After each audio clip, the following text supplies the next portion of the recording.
எல்லாருக்கும் வணக்கம். நான் Kanchi Kamakoti child trust hospital emergency consultant doctor Lakshmi பேசுகிறேன்.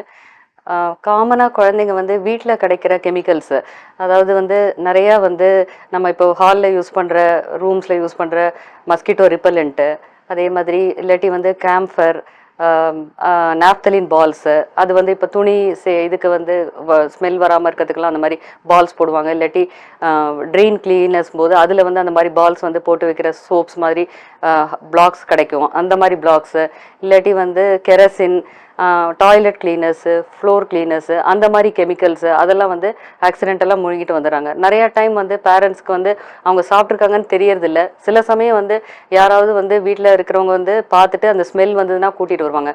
ஸோ அந்த மாதிரி எப்போ வந்து குழந்தைக்கு இந்த மாதிரி ஏதாவது சாப்பிட்ருக்காங்கன்னு தெரிய வருதோ உடனடியாக வந்து ட்ரீட்மெண்ட் எடுக்க வேண்டியது வந்து ரொம்ப அவசியம். அதுலேயும் முக்கியமாக என்ன பண்ணுவாங்க, சில சமயம் வந்து இந்த கெரசின் இல்லாட்டி இந்த மாதிரி ரொம்ப டாக்ஸிக்காக இருக்கிற கிளீனர்ஸ் எல்லாம், ஆசிட், ஆல்கலி, அந்த மாதிரி கிளீனர்ஸ் எல்லாம் இருக்கும்.